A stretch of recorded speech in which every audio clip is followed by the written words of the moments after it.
Greetings, everybody, and welcome to this lovely gathering of the Metropolitan Washington Old Time Radio Club's June Luncheon. Yay! And we are delighted to be here at Samuel Beckett's Pub. This is a new venue for us, and everybody seems to have feasted heartily, so that's great. I wanted to introduce our guests. We have 4 representatives from Jack French's family, 3 of his children and 1 daughter-in-law. So they are at this table over here against the window.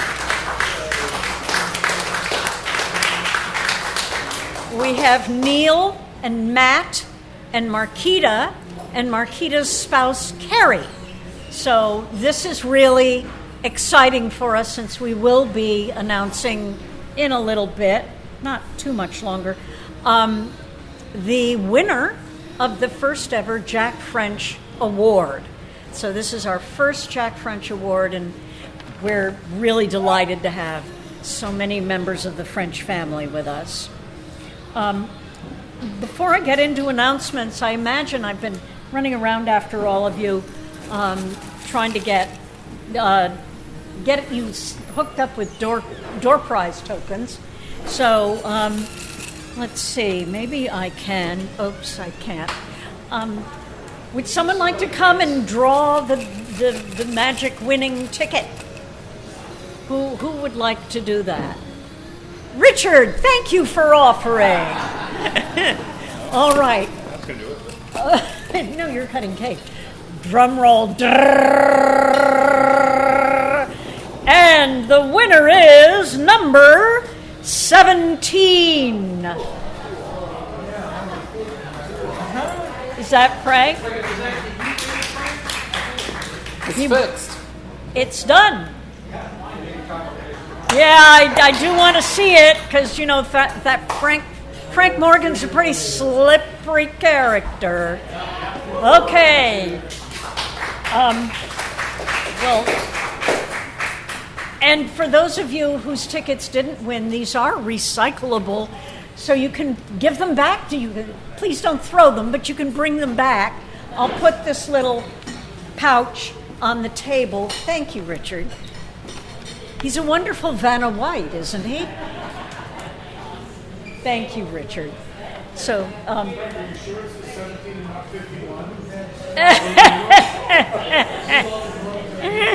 yeah, my numbers don't go up to 51, so, oh well. So that's our door prize. So then under announcements, and this is kind of exciting, the camera might need to pivot or whatever. But anyway, so our treasurer, Joni, is on hand to collect dues if you happen to have them. Your memberships are valid until the 30th of June. So, and I know many of you have been throwing money at Joni. She loves the June luncheon. So, Joni, if you don't know, is right there between Rob Farr and John William DeClaris. So much for dues. Now, I am pleased to announce that it is official. We will be participating at Mank this year.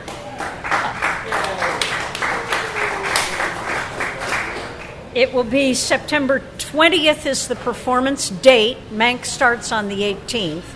But and it is in Towson, Maryland. And there is information circulating. If you need more, we'll hook you up.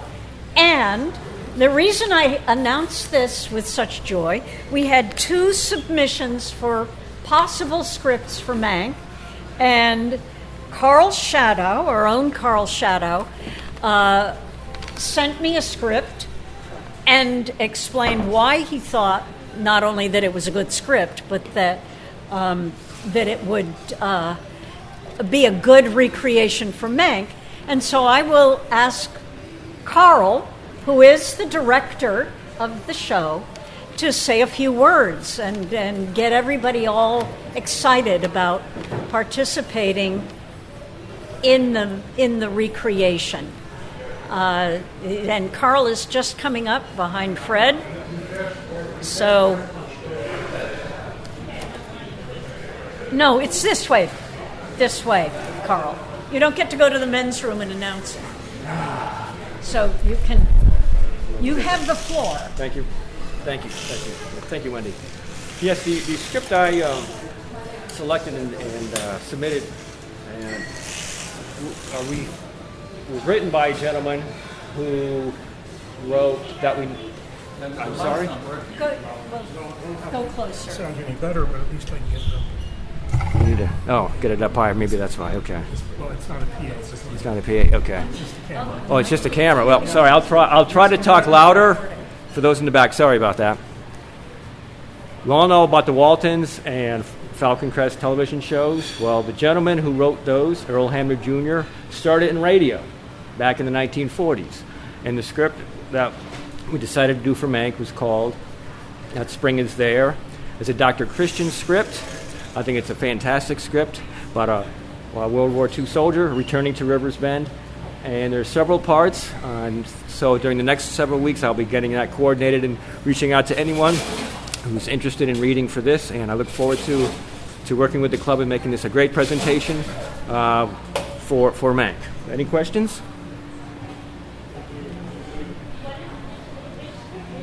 It's a Dr. Christian script. Yes, Dr. No, we're not going to do the defense attorney script. No. This was a stronger script, and the sound effects the live sound effects are kind of minimal. Right. And Rob Farr is offering his services to do the pre-recorded, the music, and all of that. Excellent, sir. Thank maybe you. not the selection of the music, but he's going to run that Okay. board Great. at Mank for Excellent. us, too. That'll be fine.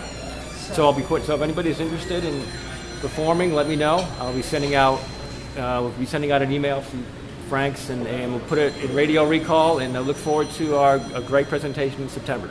And I'm excited because we have some fresh blood. This is Carl's directing debut for the club. For the club. I've done For it the club. in He's the past. directed. And researched many of the different programs, but finally at the helm of one. So thank you. So thank you, Carl. My pleasure. Great stuff. Okay. Now, the moment we've all been waiting for other than cake, and there's a lot of it over here, cupcakes and cake, and Dennis is doing a magnificent job of cutting it. We're coming to the part of the evening. As you can tell, I'm used to the nighttime transmissions. Where is Edgar? Okay.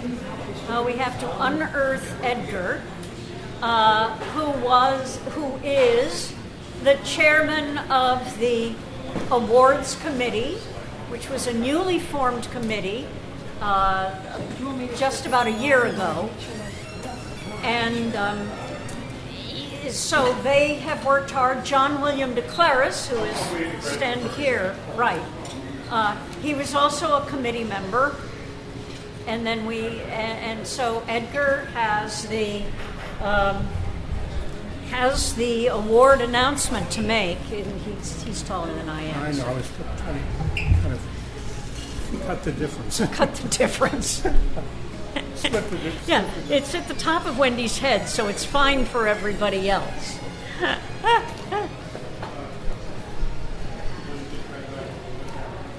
What did you say? You know what? Do Dick Van Dyking over the camera. I'm sure this water is great. Good stuff.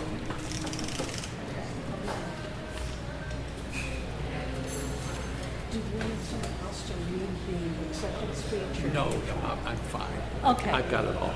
Okay. Okay. You don't need to go through all the criteria. No, I'm not doing that. Yeah. Welcome. And Fred, am I in the proper light? And am I at the right distance from the microphone? Yes, would you get the key light on for me? I was at another event. I was at another event recently where all the speakers and the presenters were in the shadows. They're on stage and in the shadows, and Maybe they were doing the shadow. well, they might have been.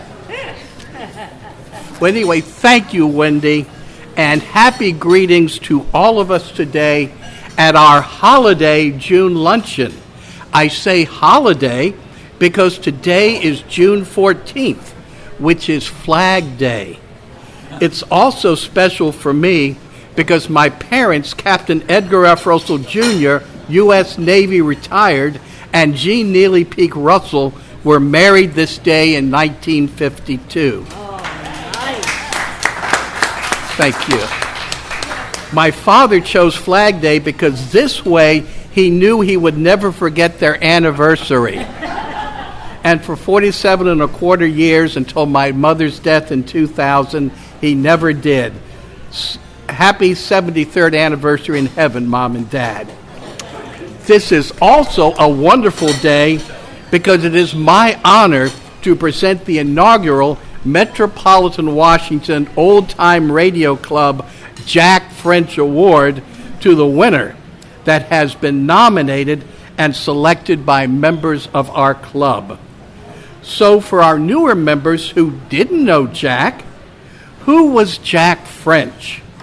An ideal club member to be sure, but also an OTR scholar who excelled at imparting his knowledge in an entertaining fashion. With his many articles, his work as Radio Recall's editor for 25 years, I believe. Let's also remember his many books and especially the way he brought the monthly radio club meetings' first 15 minutes presentation to life. In my view, the Jack French Award should take all those qualities into account. This award becomes a wonderful opportunity for our club to bestow the award on people who we feel embodies Jack's sense of scholarship and devotion to OTR. We had hoped that Jack's widow, Kathy, would be here today to present the award, but I am gratified that we have members of Jack's family to see his memory being honored in this way. Thank you, Neil French, Matt French, Marquita French, and spouse Carrie Jacobson for helping us remember Jack. Do you want to get them for the I can't help but be a director.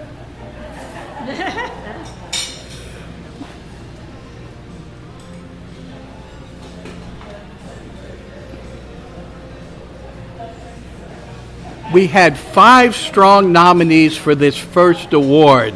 Their names in alphabetical order are David Aim, Jim Cox, Brian Hochberg, Sally Stevens, and Dr. Joe Webb.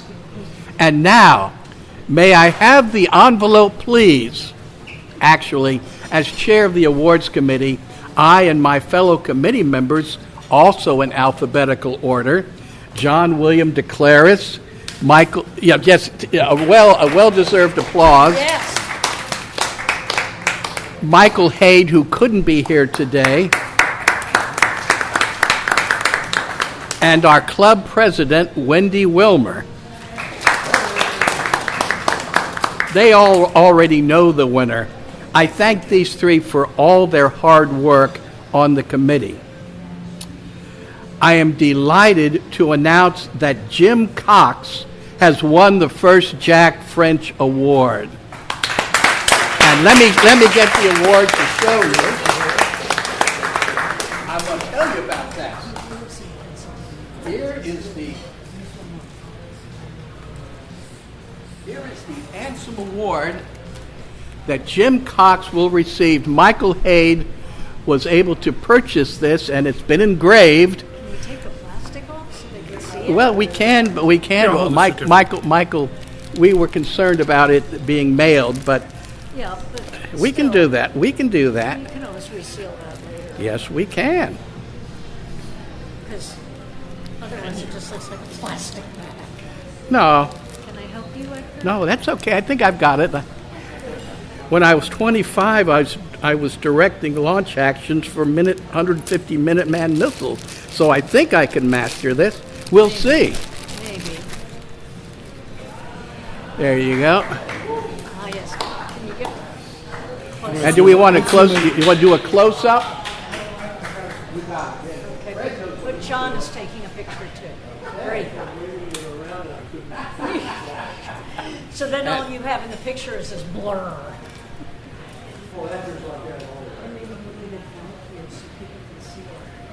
And this is a certificate that Michael Haig designed, and we will send this to Jim Cox. But Jim Cox is so excited to have won this that he's offered us some awards.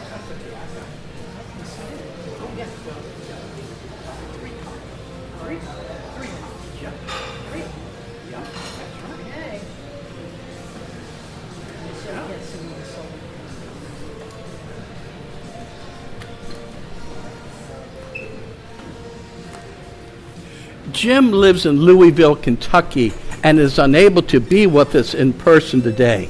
But he has asked me to share how much winning this award means to him. So I would like to read his acceptance speech for all of you here now. And thanks to Fred Burney recording this for posterity, and our webmaster, John Abbott. Where's John? Back there? Okay. For posting it. Many other OTR fans around the world will have a chance to hear Jim's words. And he has titled his acceptance remarks, "An Overwhelming Shocker." Friends, your selection of me as the initial recipient of the Jack French Award is a totally profound surprise. Never could I have anticipated being singled out from among such a stellar group of competitors. I chuckled to myself as I read the profusion of nominees' OTR contributions, and those especially to the Washington Club. I live 600 miles from most of you and have limited chances for steady involvement. Somehow, enough of you picked me. It's an honor I shall cherish the rest of my days. To those members of Jack's family, some of whom I think are with you today, and yes, Jim, you are correct, I wish to offer my sincerest expressions of thanks for their indefatigable relative who influenced so many of us. Indeed, he was my hero and mentor in OTR, selecting scads of my pieces for publication and occasionally offering some welcome tips to improve my efforts. He was an inexhaustible coach from the very first article I submitted to him in the early 1990s and across the decades since. It turned out that our relationship developed far more than mere editor and scribe. It wasn't long before I discovered that human kindness had taken hold of Jack and prevailed in many of his decisions, large and small. Over the miles and years, as he ran across an OTR trinket he thought I'd like, he acquired it and mailed it to me. This underscored the friendship we experienced as we attended OTR events together at Cincinnati, Newark, and other imposing venues. I'm convinced that others among you were recipients of Jack's generous largesse too. The gifts were a demonstrable part of the goodness that permeated this man and saw him rise to some incredible heights in the service of others. When I turned 80 a few years ago, Jack pushed the whole OTR-wide world to favor me with cards, letters, and other communications. I received more than 100 written notes at the time. Something tells me he did the same for some of you. Furthermore, when I was incapacitated in medical facilities for 5 months in 2018, some of that interval not knowing where or even who I was, Jack took it upon himself to call my wife daily to get an update on my condition. Then he dispensed it to scores of well-wishers. My wife was utterly overwhelmed by his perpetual concern. It gave her the time she needed to devote to my care instead of replying to phone calls, texts, and emails. Jack had a way of taking care of business that let others gain relief from their troubles. The most clarifying memory I have of his benevolence, nevertheless, occurred a few decades earlier. My wife and I are passionate train travelers, spending more than a quarter century aboard the clickety-clacks over the tracks on all of Amtrak's long-distance routes, some of them many times, and on select European and African diesels, electrics, and steam engines also. Once, when I told Jack we'd be coming to Washington for a sojourn before catching an outbound choo-choo to someplace else, he insisted that he'd be there to show us around town. Wouldn't you know, our incoming train was hours late that day. It didn't faze Jack, however, who patiently awaited his quarry rather than return home to Virginia. I guess I found out what commitment actually meant to him. For despite the monkey wrench we had thrown into Jack's day, it was just as he had promised. No delay was going to alter the lifelong principles that demonstrably possess this man. To be honored because of him reaches the deepest depths of my heart today. I am grateful, Washington Club members, for the bounty I never anticipated and will be humbled by it forever. May God bless you all. And that's from Jim Cox.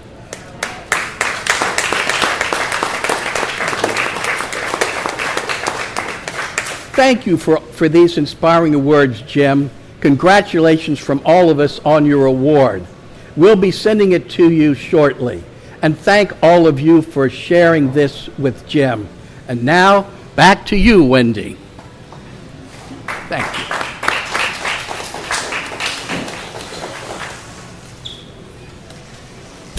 Oops.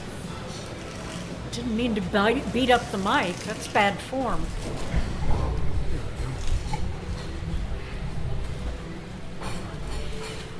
Well, the only thing left, other than cake, there's lots of cake, so, and Kathy, thank you for helping with distribution and all of that. That's just, this was kind of my dream when we first started and we were stuck in the pandemic. And then we come out of the pandemic was to try to get people energized in the club. And I think that that's happening. We've got new members like John William who step up and do jobs that really make it better for all of us and easier to sort of get done what we need to get done. And then, of course, Dennis, thank you for the cake cutting. It's what I do. It's what he does, yes. So anyway, we will have our quiz, and congratulations to Jim Cox. I know that, I was so thrilled when I heard the results because I know that Jack had people he referred to as his brain trust. And Jim Cox was one of those people. When he was dealing with a question and he wasn't quite sure about the answer and all, he'd often contact Jim. So it's wonderful. I am delighted, Jim, and I hope someday to get to meet you live and in person. But meanwhile, we will let this suffice. And I think that's the end of our formal part of the program. Does anyone have any questions, observations, curiosities before we sign off on this portion of the afternoon? Oh, good. Their arms are all so wedged at their sides because they're all in their seats. But it's great, and thank you all for being here, especially for those of you who had to traverse the District of Columbia or had to get here from points north of Washington. It was a real labor of love, and I'm delighted that you're here. So thank you all, and we'll regroup online. We'll regroup online next month, the second Friday of the month.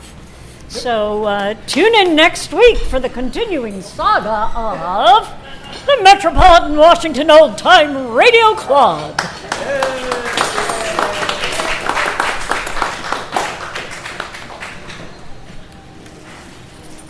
So, Frank got it.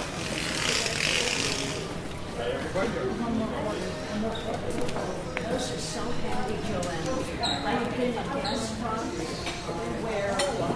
where it's dark at night, and it's been really handy.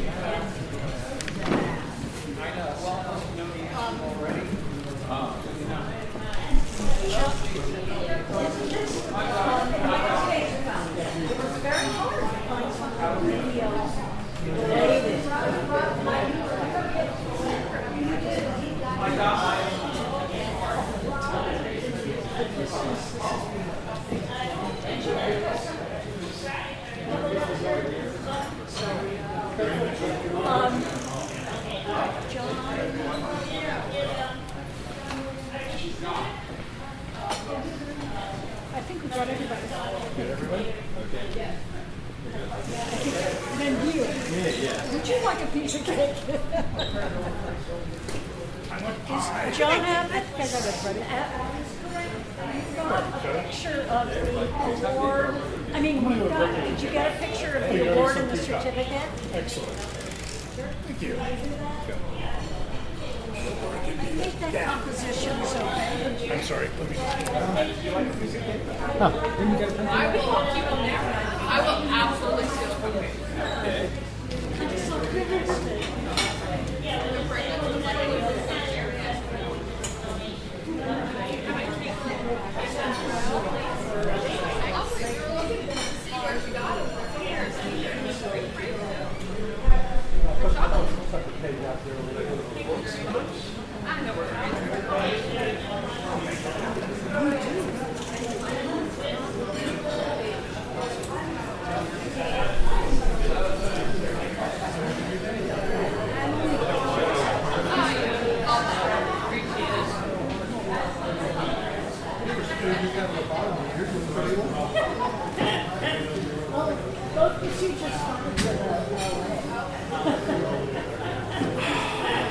Okay.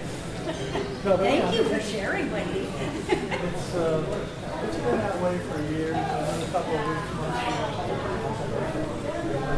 not like it's going to take us into Canada and stay the way we are. It was just an idea. Okay, here we go. First, I want to thank Melanie Altman and Joni for test driving this quiz. I know at times I've been criticized for some of the questions, so hopefully with their input, this quiz will be interesting. All right, number one, Cecil B. DeMille was the longtime host of what old-time radio program? Cecil B. DeMille was the host of what old-time radio program?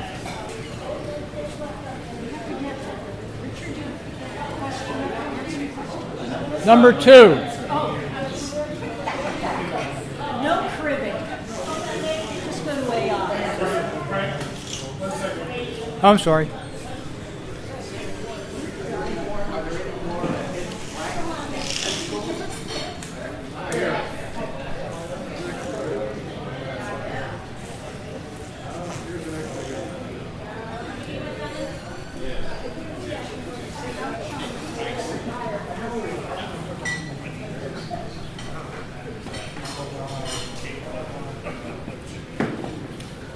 All right. Does everybody heard question number 1? Yeah. Okay. No. All right. What? You have to project, Frank. I thought I Do you was. want me to read it? No, I'm fine. Are you sure? Yeah. Because I'm happy to do it. Question number 1. Cecil B. DeMille was the longtime host of what program?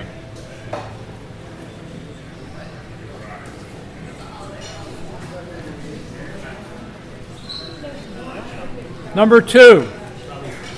If you ate a meal at Duffy's Tavern, this character would have been your waiter. Do you remember his name? Who was the waiter at Duffy's Tavern?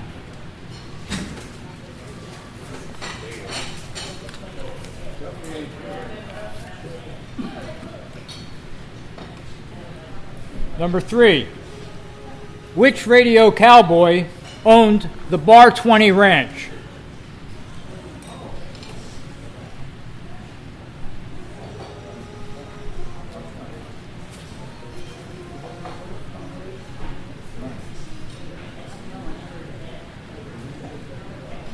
Number 4. Candy Matson had her office in what California city?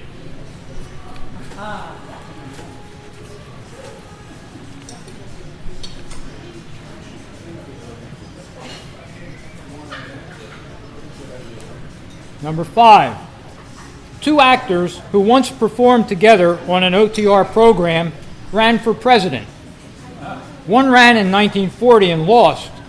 40 years later, the other one ran and won. Can you name them?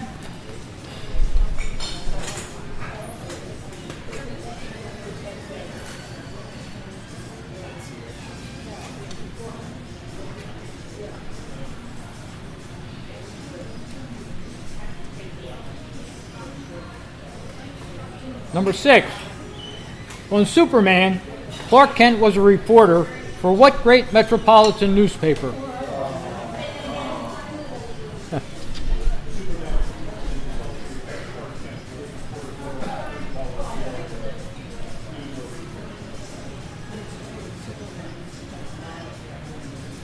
Number 7.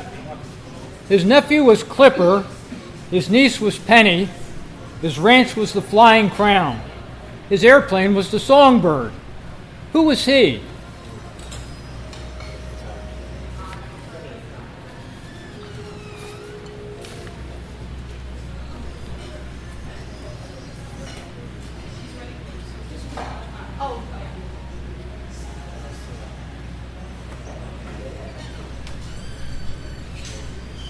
Number 8. On the lineup, Bill Johnstone played a police lieutenant. His first name was Ben. What was his last name?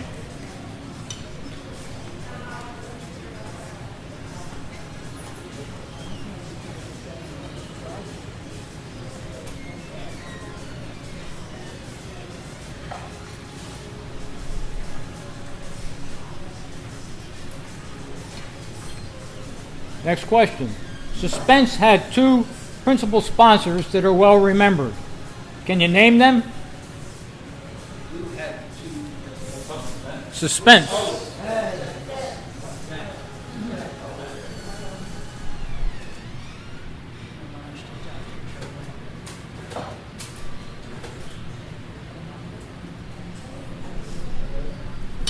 Next one. Basil Rathbone made 13 films and dozens of OTR programs in the role of Sherlock Holmes. What actor played Watson in the films and on OTR with Rathbone? The actor continued as Watson with Tom Conway when he took over the role of Holmes.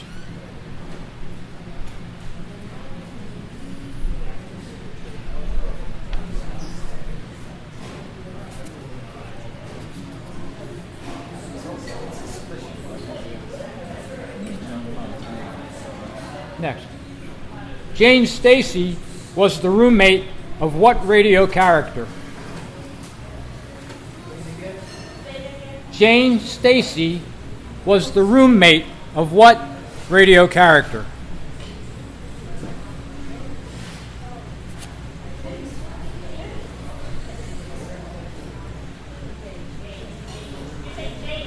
Jane.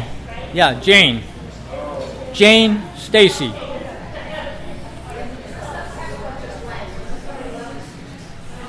I've lost count.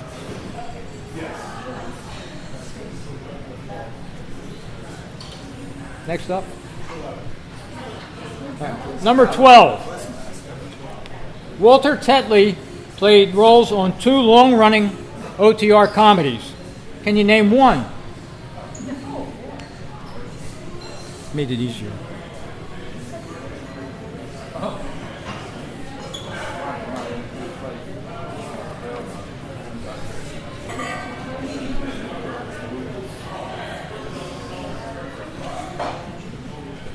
Number 13. Who was the last actor to play Johnny Dollar?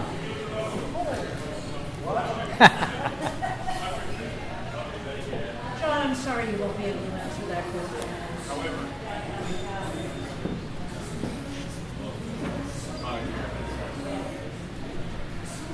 14. Before the name Rocky was associated with Sylvester Stallone, there were 2 OTR programs where Rocky was the first word in the 2-word title of these programs. Can you name them?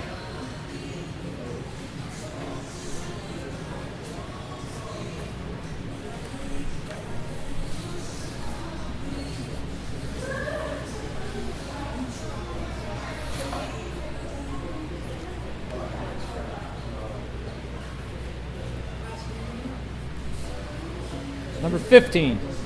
The best known sound effect of this show was a creaking door. Can you name the show? Sure.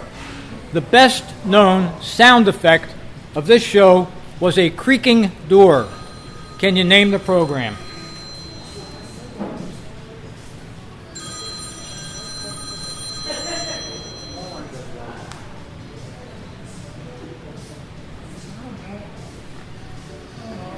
Next up. What couple lived in the house halfway up the block?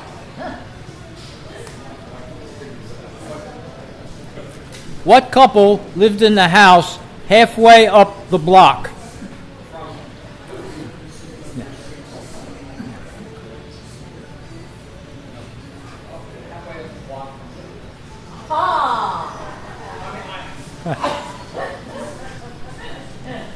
It was the opening of every program.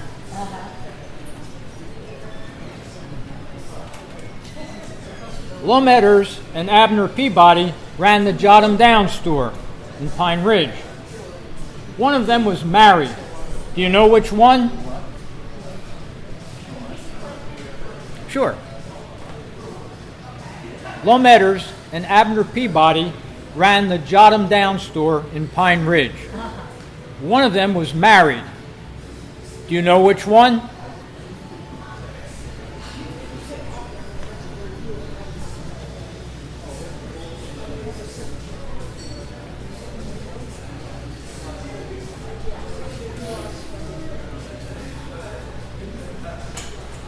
Next. 18. Effie Perrine was the secretary of what OTR detective?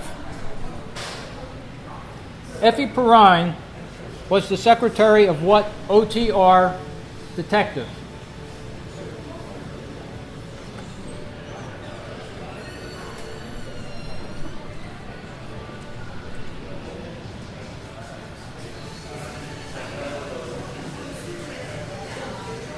Number 19. The Lone Ranger and his companions were ambushed by Butch Cavendish gang in Bryant's Gap. In what state was Bryant's Gap?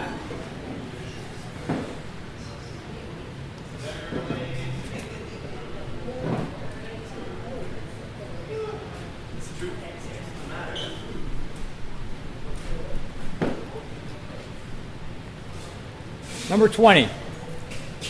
On The Adventures of Nero Wolfe, starring Sidney Greenstreet, Wolfe had an assistant. During the run of the shows, many actors played the role. What was the name of Nero Wolfe's assistant?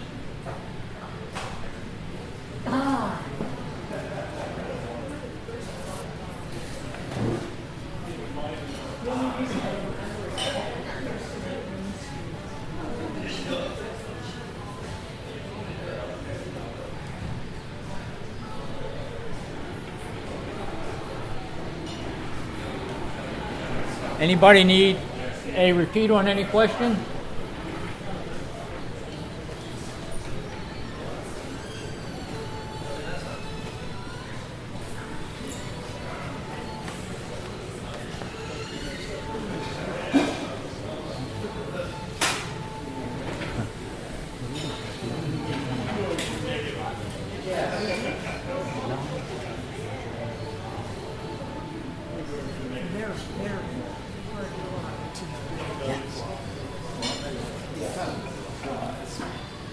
All right, are we ready then to go over the answers? Yes.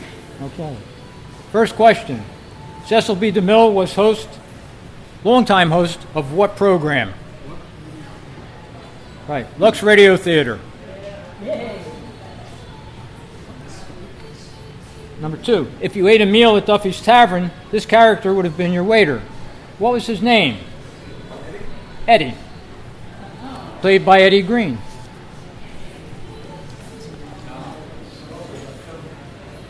Which radio cowboy owned the Bar 20 Ranch?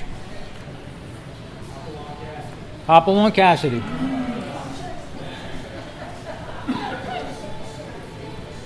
Candy Matson had her office in what California city?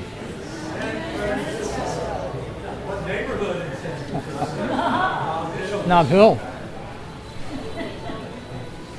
2 actors who once performed together on an OTR program ran for president. One ran in 1940 and lost. 40 years later, the other one ran and won. Can you name them?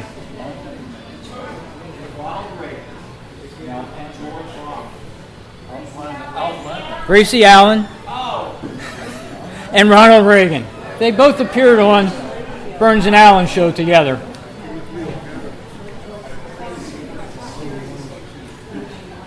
On Superman, Clark Kent was a reporter for what great metropolitan newspaper? Daily Planet. His nephew was Clipper, his niece was Penny, his ranch was the Flying Crown, his airplane was the Songbird. Who was he? Very good.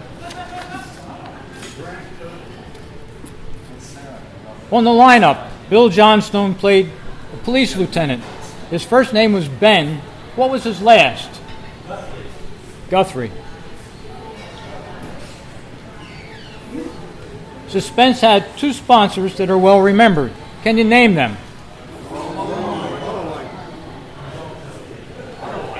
Autolite and Roma Wines. Autolite.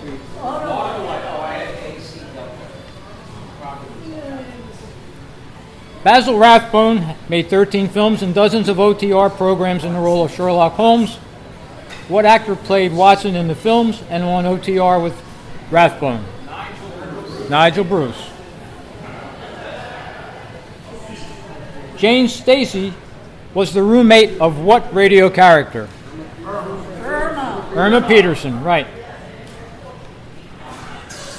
Walter Tetley played roles on 2 long-running OTR comedies. Can you name one? Correct. I'm sorry? No, he didn't play Henry Aldrich. No, the Great Gildersleeve and the Phil Harris Alice Faye Show. John, this is a gimme for you. Who was the last actor to play Johnny Dollar? Got it. Before the name Rocky was associated with Sylvester Stallone, there were 2 OTR programs where Rocky was the first word of the 2-word title of these programs. Can you name them?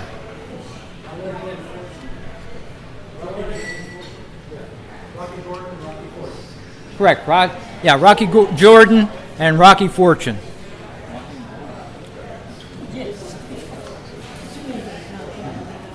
The best known sound effect of this show was a creaking door. Can you name it? Inner Sanctum Mysteries. And who was that couple that lived halfway up the block? Vic and Sade. Lum Edders and Abner Peabody ran the Jot 'em Down store in Pine Ridge. One of them was married. Which one? Abner Peabody, correct. Effie Perrine was the secretary of what OTR detective? Sam Spade. The Lone Ranger and his companions were ambushed by Butch Cavendish in Bryan's Gap. In what state was Bryan's Gap? Texas. Last one. On The Adventures of Nero Wolfe, starring Sidney Greenstreet, Wolfe had an assistant. During the run of the show, many actors played the role. What was the name of Nero Wolfe's assistant? Got it. All right. All right. Who got 20 out of 20? Am I surprised?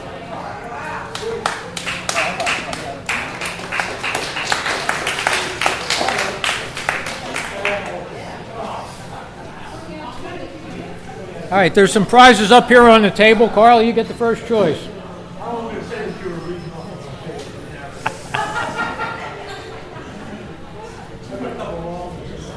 Well done.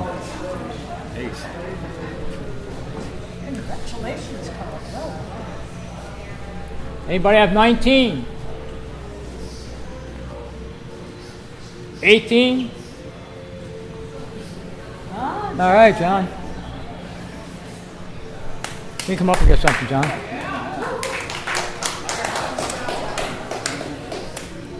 $17. 16.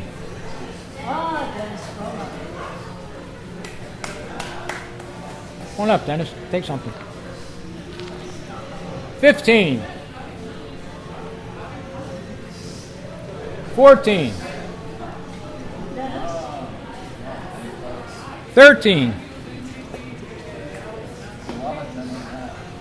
12. 11. Hey, Fred. True. What are we down to? 10. 9.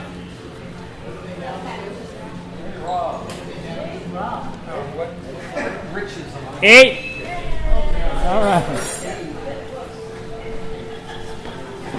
So when you get the negative numbers.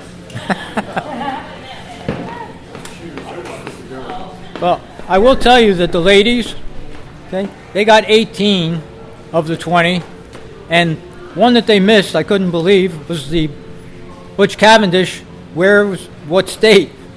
I thought that was one of the easiest ones in the quiz. well, you know the legend of the Lone Ranger. Well, he's the Texas Ranger.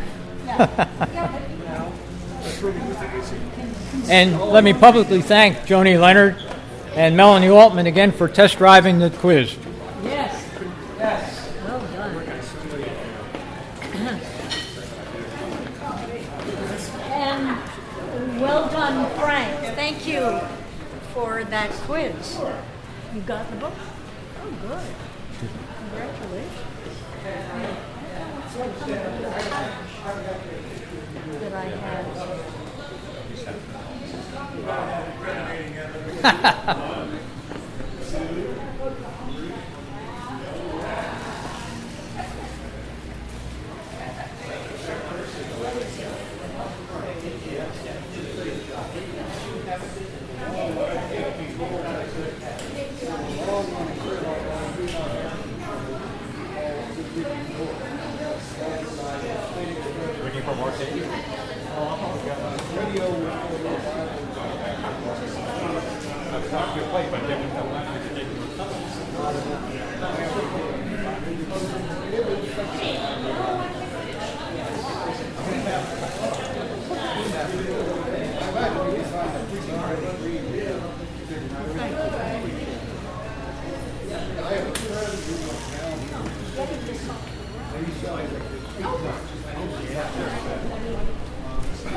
Oh, yes.